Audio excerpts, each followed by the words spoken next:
తెలంగాణ రాష్ట్రానికి సంబంధించి ఒక బిగ్ అప్డేట్ అయితే ప్రజెంట్ మనం చూస్తున్నాము. తెలంగాణ కొత్త సీఎస్గా అయితే సంజయ్ జాజు అనే ఒక ఐఏఎస్ ఆఫీసర్ని అయితే నియమించినట్లయితే ఉత్తర్వులు అయితే జారీ చేయడం జరిగింది.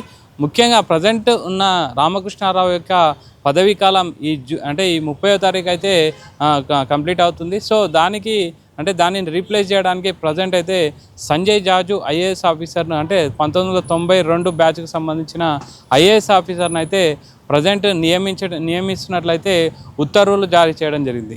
ప్రజెంట్ అయితే ఆయన ఈశాన్య రాష్ట్రాలకు సంబంధించిన అభివృద్ధి శాఖల్లో పనిచేస్తున్నారు. ప్రజెంట్ అయితే సంజయ్ జాజు. అసలు సంజయ్ జాజు ఎవరు ఒకసారి ఆయన ప్రీవియస్ వర్క్స్ ఏంది ఒకసారి విన్నాము. అంటే ప్రజెంట్ సంజయ్ జాజును ఎక్కువగా నియమించడానికి మెయిన్ కారణం ఏంటంటే అతనుకు ఏపీ తెలంగాణకు సంబంధించిన రాష్ట్రాల్లో పనిచేసిన అనుభవం ఉంది. అదేవిధంగా 12 సంవత్సరాలు సెంట్రల్ మినిస్టర్కి సంబంధించిన సెంట్రల్ మినిస్ట్రీలో కానీ పిఎంఓలో కానీ పనిచేసిన అనుభవం ఉంది. అక్కడ సెంట్రల్ పరిచయాలు కానీ ఇక్కడ ఆంధ్రప్రదేశ్ తెలంగాణ పరిస్థితులు తెలిసిన వ్యక్తిగా ప్రజెంట్ సంజయ్ జాజు అయితే ఉన్నారని చెప్పేసి ఆయనను ప్రీవియస్గా లాస్ట్ మంతే రేవంత్ రెడ్డి పిలవడం జరిగింది. ప్రజెంట్ రామకృష్ణారావు యొక్క పదవీ కాలము ఆల్రెడీ 2 టైమ్స్ అయితే ఎక్స్టెండ్ చేయడం జరిగింది. మళ్ళీ ఎక్స్టెండ్ చేయాలని చెప్పేసి కూడా డిఓపిటీకి సంబంధించి స్టేట్ డిఓపిటీ అండ్ సెంట్రల్ డిఓపిటీకి అయితే రిక్వెస్ట్ పెట్టడం జరిగింది. సో వాళ్ళు మళ్ళీ రిజెక్ట్ చేయడం జరిగింది.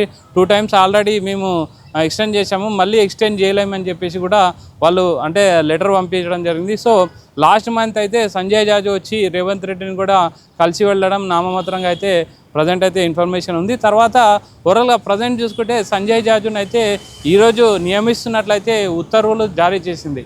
సో సంజయ్ జాజు యొక్క పని సంజయ్ జాజు యొక్క హిస్టరీ ఒకసారి ఉంటే 1992 బ్యాచ్కి సంబంధించిన ఐఏఎస్ క్యాడర్కి సంబంధించిన సంజయ్ జాజు ఏపీ తెలంగాణలో వర్క్ చేయడం జరిగింది. ముఖ్యంగా ప్రభుత్వం ప్రజెంట్ చూసుకుంటే ఆయన ఉమ్మడి ఆంధ్రప్రదేశ్లో సేవలు అందించడం కూడా మనం చూడవచ్చు. సబ్ కలెక్టర్గా పనిచేయడం జరిగింది విజయవాడకు చెందిన పశ్చిమ గోదావరి జిల్లాకు చెంది జిల్లా కలెక్టర్గా పనిచేయడం జరిగింది. ఉమ్మడి ఆంధ్రప్రదేశ్లో విజయవాడకు సంబంధించి సబ్ కలెక్టర్గా చేశాడు. తర్వాత పశ్చిమ గోదావరికి సంబంధించి జిల్లా కలెక్టర్గా చేయడం జరిగింది. విశాఖ మున్సిపల్ కమిషనర్గా కూడా బాధ్యతలు చేపట్టారు. హైదరాబాద్ మున్సిపల్ కమిషనర్ ఎంసీహెచ్ కమిషనర్గా సమర్థవంతంగా పనిచేసిన ఎక్స్పీరియన్స్ ఉంది. సివిల్ సప్లైస్ కమిషనర్గా కూడా ఇరిగేషన్ శాఖలో కూడా కీలక బాధ్యతలు చేయడం కూడా చూడొచ్చు. ఆయన మొత్తం కెరీర్లో ఐటీ రంగంలో విప్లవం మెయిన్గా మనం సంజయ్ జాజు గురించి చెప్పాలంటే మీ సేవ ప్రజెంట్ ఏదైతే మనం యూజ్ చేస్తున్నామో మీ సేవ రూపకర్త సంజయ్ జాజు అని చెప్తారు. మీ సేవను తీసుకురావడంలో కానీ మీ సేవను ఎక్స్పాండ్ చేయడంలో కానీ మీ సేవ యొక్క సేవలు అయితే అన్ని రాష్ట్రాలకు అన్ని ప్రాంతాలకు ఎక్స్పాండ్ చేయడంలో సంజయ్ జాజు కీలక పాత్ర వహించారని చెప్పేసి ఆయనకు ఒక మంచి హిస్టరీ ఉంది. తర్వాత ఆంధ్రప్రదేశ్ ఐటీ అండ్ కమ్యూనికేషన్ శాఖలో కూడా 2011-14 టైంలో పనిచేయడం జరిగింది. ప్రజలందరికీ ప్రభుత్వ సేవలు సులభంగా అందేలా నేడు మనం వాడుతున్న ఇంతకుముందు చెప్పినట్టు మీ సేవనైతే ఆయన ఒక ప్రాజెక్ట్ని అయితే బాగా డీల్ చేశారనేసి ఆయన కెరీర్లో ఒక మంచి గుడ్ నేమ్ ఉంది. తర్వాత కేంద్ర సర్వీస్లో కేంద్ర రోడ్డు రవాణా రహదారులు మంత్రిత్వ శాఖలో కూడా పనిచేయడం జరిగింది. తర్వాత ఇన్ఫ్రాస్ట్రక్చర్ అండ్ డెవలప్మెంట్ వ్యవస్థాపకుడుగా కూడా సరిహద్దు ప్రాంతాల్లో అయితే కూడా రోడ్ల నిర్మాణాన్ని వేగవంతం చేయడంలో ఈయన కీలక పాత్ర వహించడం జరిగింది. కేంద్ర రక్షణ శాఖలో కూడా అడిషనల్ సెక్రటరీగా కూడా ఆయన పనిచేసిన ఎక్స్పీరియన్స్ అయితే ప్రభుత్వం ఉంది. ప్రజెంట్ చూస్తే కేంద్ర ప్రభుత్వ సమాచార ప్రసార శాఖ సెక్రటరీగా ప్రజెంట్ పనిచేస్తున్నారు. కేంద్ర సర్వీసుల్లో ఆయన చివరిగా ఈశాన్య ప్రాంత అభివృద్ధి మంత్రిత్వ శాఖలో కూడా సెక్రటరీగా పనిచేయడం జరిగింది. సో ఓవరాల్గా ప్రజెంట్ మెయిన్గా సంజయ్ జాజును రేవంత్ రెడ్డి సంబంధించిన గవర్నమెంట్ కానీ కాంగ్రెస్ గవర్నమెంట్ కానీ మెయిన్గా రికమెండ్ చేయడానికి మెయిన్ కారణం ఒకటి మనం అబ్జర్వ్ చేస్తే ఆయనకు అటు సెంట్రల్ మినిస్టర్లతో కానీ పిఎంఓలో కానీ ఇటు ఏపీ అండ్ తెలంగాణలో వివిధ ప్రాంతాల పరిస్థితులు తెలవడం కానీ ఏదైనా ప్రాజెక్టులు ఉన్నా నిధుల సమీకరణాలు ఏమైనా తీసుకురావాలన్నా ప్రజెంట్ సెంట్రల్తో సత్సంబంధాలు ఉన్న సెక్రటరీ ఉంటే అన్ని విధాలుగా బెటర్ అని చెప్పేసి కూడా రేవంత్ రెడ్డి ప్రభుత్వం భావించింది. సో ఆ విధంగా అయితే సంజయ్ జాజును రికమెండ్ చేయడం జరిగింది. వాళ్ళకి ఇచ్చిన 5 మెంబర్స్లో సంజయ్ జాజును అయితే రేవంత్ రెడ్డి రికమెండ్ చేసినట్టయితే మనకున్న ఇన్ఫర్మేషన్. ఓవరాల్గా ప్రజెంట్ చూసుకుంటే సిచ్యువేషను అంటే ప్రజెంట్ ఆల్రెడీ కొత్త వాళ్ళని తీసుకొస్తే ఉన్న సిచ్యువేషన్స్ అర్థం చేసుకోవడం చాలా కష్టమవుతుందని చెప్పేసి ఆల్రెడీ ఏపీ అండ్ తెలంగాణ మీద ఉన్న పట్టున్న తెలంగాణ మీద పట్టున్న సెక్రటరీ అంటే సిఎస్ని తీసుకొస్తే అన్ని విధాలుగా బెటర్ అవుతుంది. ప్రజెంట్ ఆల్రెడీ అంటే గవర్నమెంట్ ఇంకా 3 years ఉంది కాబట్టి 2.5 years ఉంది కాబట్టి ప్రజెంట్ ఆల్రెడీ కొన్ని గ్యారంటీలు అయితే ఇవ్వడం జరిగింది. ఆ గ్యారంటీలు సగం నెరవేరాయి, సగం నెరవేరలేదు.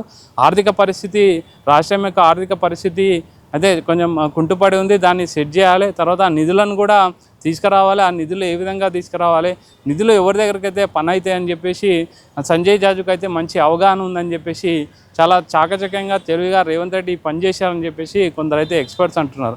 ఓవరాల్గా ప్రజెంట్ చూస్తే రామకృష్ణారావు అయితే ఈ నెల 30వ తారీఖు అయితే ఆయన పదవీకాలం అయిపోతుంది. సో ఆయన అయిపోయిన వెంటనే ప్రజెంట్ ఆయన బాధ్యతలు తీసుకునే అవకాశం ఉంది.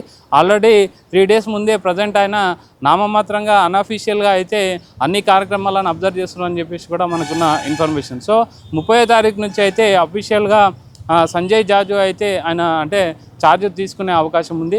తర్వాత ప్రజెంట్ ఆయన తీసుకోవడం కాదు, ప్రజెంట్ అయితే చాలా ఛాలెంజెస్ అయితే రాష్ట్రంలో ఉన్నాయి. వాటిని ఎలా డీల్ చేస్తాడు, అదే ఆయన ఎక్స్పీరియన్స్ కూడా మనం ఇంతకుముందు చూసినట్టయితే చాలా అంటే 34 years 34 ఏళ్ళ ఎక్స్పీరియన్స్ అయితే ఆయనకు ఉంది. 1992 సంబంధించిన క్యాడర్